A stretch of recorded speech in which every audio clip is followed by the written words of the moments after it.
Hello, good afternoon, FYBCom students. Welcome to Basics to Advanced channel. Today we will learn about the some few concept of national income. जिसमें सबसे पहला हम लोग read करेंगे GDP, gross domestic product के बारे में क्या होता है, ग्रॉस जीडीपी का मतलब क्या। तो सबसे पहला जीडीपी मीन्स होता है money value of all final goods and services produce within the domestic territory of country during the given period of time. मतलब अगर हमारी कंट्री में साल भर में जितना भी सामान बनता है, जितना भी गुड्स प्रोड्यूस होता है, उसके वैल्यू को, उसकी पैसे की वैल्यू को हम लोग बोलते हैं जीडीपी। तो साल भर में जितना भी गुड्स प्रोड्यूस होगा हमारी कंट्री में, उसकी मॉनेटरी वैल्यू मतलब पैसे की वैल्यू को बोलेंगे ग्रॉस डोमेस्टिक प्रोडक्ट। वो हमारी डोमेस्टिक टेरिटरी मतलब इंडिया की टेरिटरी में ही प्रोड्यूस होना चाहिए, बाहर की कंट्री में प्रोड्यूस नहीं होना चाहिए। तो gross domestic product means money value of final goods and services produce, money value of final goods and services produce within domestic territory of countries. मतलब अगर जो भी final goods and services produce होगा domestic territory के अंदर during the given period of time, उसको बोलते हैं GDP. Second point is GDP is output produce within the domestic territory regardless of the whether it is produce countries factor और not. GDP एक output है, GDP क्या output है, produce within the domestic territory, जो domestic territory के अंदर ही produce होता है, रिगार्डलेस मतलब weather it is produce countries factor मतलब कंट्री का फैक्टर यूज़ किया है कि नहीं वो अलग बात है, लेकिन अगर डोमेस्टिक टेरिटरी के अंदर प्रोड्यूस हो रहा है तो वो जीडीपी में आता है। जो GDP is the output produce within the domestic territory, whether regardless लिखने की जरूरत नहीं है, whether it is produce countries factor और नॉट। मतलब अगर हमारी कंट्री में कोई गुड्स प्रोड्यूस हो रहा है, भले से वो कंट्री का फैक्टर यूज़ कर रहा है कि नहीं कर रहा है, तो जीडीपी में काउंट होगा। Next point is In national income accounting, the term domestic territory is much bigger than political frontier of country. Domestic territory जो बड़ा है political boundary मतलब political जो हमारा बाउंड्री है कंट्री का, उससे बड़ा डोमेस्टिक टेरिटरी है। डोमेस्टिक टेरिटरी में क्या क्या आता है? Territory lying with in political frontiers including territorial water of the country. Territorial जो होता है वो इसमें पॉलिटिकल फ्रंटियर भी आता है, जिसमें टेरिटोरियल वाटर भी आ सकता है। Ships and aircraft operated by resident of country, country में अगर शिप्स एंड एयरक्राफ्ट चल रहा है दो या दो कंट्री के बीच में, लेकिन हमारी कंट्री इसको ऑपरेट करे तो भी डोमेस्टिक टेरिटरी में आएगा। Fishing vessels, oil and natural gas rigs and floating platform operated by resident of country. Fishing vessels हो गया, ऑयल हो गया, नेचुरल गैस रिग्स हो गया, ये सब भी डोमेस्टिक टेरिटरी में आता है। एम्बेसीज, कॉलोनेट्स एंड मिलिट्री इस्टेब्लिशमेंट कंट्री, जो एम्बेसीज होगा, हाँ मिलिट्री कंपार्टमेंट होगा, मिलिट्री डिपार्टमेंट होगा, वो भी डोमेस्टिक टेरिटरी में आता है। Is this clear? तो डोमेस्टिक टेरिटरी में ये चारों चीज़ें आती हैं। और डोमेस्टिक टेरिटरी जो है पॉलिटिकल फ्रंटियर से बड़ा होता है। तो लास्ट पॉइंट में लिखा है national income according to domestic territory is much bigger than political frontier. और डोमेस्टिक टेरिटरी में ये सब चीज़ें आती हैं।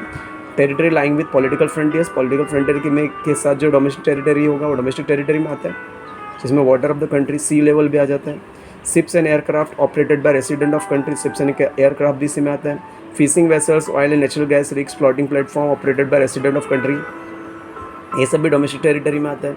एम्बेसीज, कॉर्नोलेट्स एंड मिलिट्री, कोई एम्बेसीज होगा, उसकी कॉलोनी, मिलिट्री का डिपार्टमेंट, ये सब भी डोमेस्टिक टेरिटरी में आता है। Next is GDP in close and open economy. GDP किसमें? क्लोज्ड और ओपन इकोनॉमी में।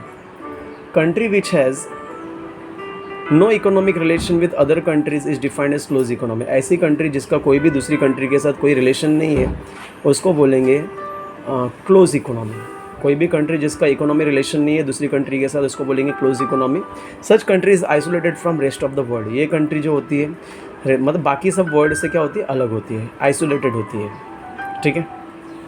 Next is concept of closed economy rules out international trade and hence there is no increase in the total production, consumption, capital formation. Closed economy की वजह से international trade नहीं होता।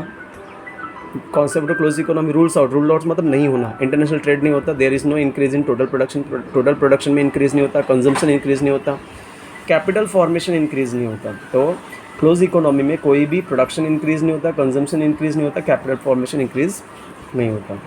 On the other hand open economy has economy relation with other countries. Open economy में economy relation होता है दूसरी countries के साथ। Such countries mix with the whole world, वो कंट्री क्या होती है? पूरे वर्ल्ड के साथ मिक्स होती है। तो ओपन और क्लोज में थोड़ा फ़र्क है। ठीक है। जिस कंट्री का किसी भी दूसरी कंट्री के साथ ट्रांजेक्शन नहीं होता, इकोनॉमिक रिलेशन नहीं होता, उसको क्लोज इकोनॉमी बोलते हैं। Such country isolated from rest of the world, वो कंट्री सभी वर्ल्ड से अलग रहती है, किसी भी वर्ल्ड से कॉन्टेक्ट में नहीं रहती। क्लोज इकोनॉमी से इंटरनेशनल ट्रेड नहीं होता और प्रोडक्शन भी नहीं होता, कंजम्पशन भी, कैपिटल फॉर्मेशन भी नहीं होता। दूसरे शब्दों में ओपन इकोनॉमी मतलब ऐसा इकोनॉमी जिसमें इकोनॉमिक रिलेशन होता है दूसरी कंट्री के साथ, इंटरनेशनल ट्रेड होता है, वो पूरे वर्ल्ड के साथ मिक्स होता है। ठीक है, we can state the GDP for open economy and close. हम लोग जीडीपी बता सकते हैं ओपन इकोनॉमी का, क्लोज इकोनॉमी। ओपन इकोनॉमी का फॉर्मूला क्या रहेगा? C+I+G x-M, और क्लोज इकोनॉमी में C+I+G रहेगा लेकिन x माइनस इम्पोर्ट एक्सपोर्ट नहीं रहेगा, where C is consumption expenditure, I investment expenditure, G government expenditure and x minus M net receipt from foreign trade. तो ओपन इकोनॉमी में GDP होता है C+I+G x-M क्योंकि ये फॉरेन कंट्री से contact में रहते हैं।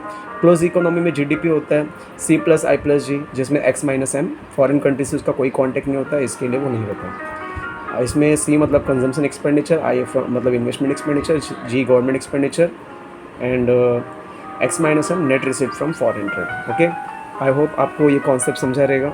जीडीपी का मैंने फुल बता दिया। मैंने पहले जीडीपी का मीनिंग बताया, राइट, जीडीपी का मीनिंग है पूरा। ठीक है, उसके बाद मैंने जीडीपी क्लोज और ओपन इकोनॉमी बताया और उसके फॉर्मूलाज बताया। ओके, कुछ भी डाउट रहेगा आप कमेंट बॉक्स में पूछें। इसके अलावा और भी किसी टॉपिक का एक्सप्लेनेशन चाहिए रहेगा तो आप पूछ सकते हैं।